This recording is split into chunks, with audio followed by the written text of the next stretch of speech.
নমস্কার, আমি বনশ্রী টুয়ার্সের বউ আর দিনাজপুরের মেয়ে নিয়ে এসেছি ছোট্ট একটা ভিডিও অনেকদিন পরে।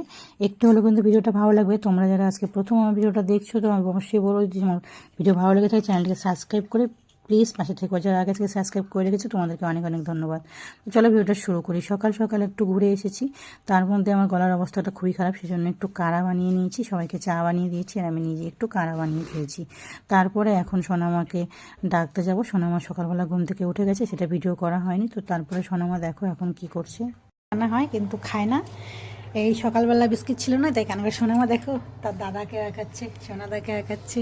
এই দেখো তোমার বিস্কিট চলে এসছে। হ্যাঁ, ফেভারিট বিস্কিট। অন্য কোনো বিস্কুট খেতে চাই না, ওটাই ওর ফেভারিট।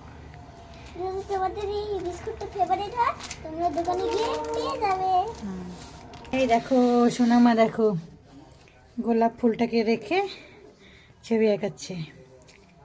দেখো ও কিন্তু ড্রয়িং শেখে না, ও ড্রয়িং মাস্টার কে মামা? দাদা আর সোনাদা। এই দেখো কেমন হয়েছে বলবে। যে এখানে আমার ছবি আঁকানো শেষ নাকি? ঘোরাও তো দেখি, গোলাপ ফুল দেখে দেখে গোলাপ ফুল আঁকাচ্ছে। পাতাটা ঘোরাও, পেজটাকে ঘোরাও। হ্যাঁ, ওয়াও, মুখটা একটু দেখা যাচ্ছে না, মাথা নিচে করো। সুন্দর হয়েছে মা। এই দেখো এই গোলাপ ফুল দেখে দেখে গোলাপ ফুল বানিয়েছে, খুব ভালো হয়েছে। ছন্দামাতা কত বড় হয়ে গেল, একা একা ছবি একাই। মা কিছু বলো। ওকে ছোটোবেলায় ড্রয়িংয়ে ভর্তি করেছিলাম, কিন্তু ও ড্রয়িং হচ্ছে মানে গিয়ে কান্নাকাটি করতো। তারপরে ড্রয়িং থেকে নিয়ে এসে তারপরে আবার গানে ভর্তি করে দিই। গানটা এখানে বাড়ির সামনেই করে, এই জন্য আর কান্নাকাটি করে না। এখন গানে একাই যায়, একাই থাকে, আমাকে থাকতে হয় না। আগে তো আমার বসে থাকতে হতো, তাই না? বুঝতাম না, এখন বুঝতো না, এখন বড় হয়ে গেছে, এখন ক্লাস 1-এ উঠে গেছে, অনেক বড় হয়ে গেছে সোনামা। আর ওকে ড্রয়িং শেখায় হচ্ছে ওর সোনাদা। সোনাদা হচ্ছে ড্রয়িং মাস্টার।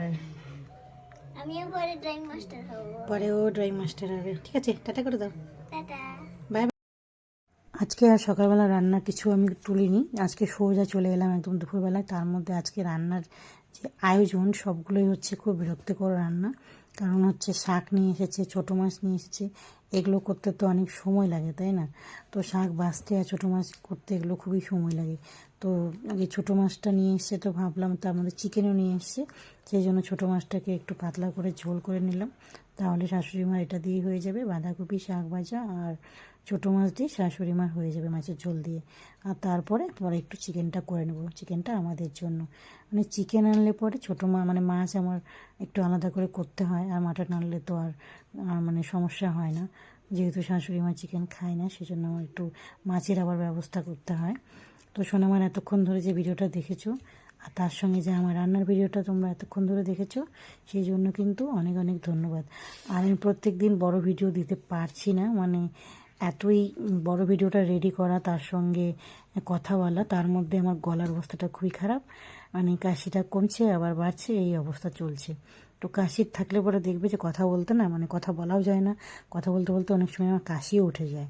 সেই জন্য আস্তে আস্তে করে মানে বলার চেষ্টা করছি, আর বেশি জোরেও বলতে পারছি না। আর কথা বলতে বলতে অনেক সময় কাশিটা চলে আসলে দেখবে একদম খুব বাজে লাগে। তো এতক্ষণ ধরে আমার ভিডিও দেখার জন্য অনেক ধন্যবাদ। আজকে মতো ভিডিও শেষ।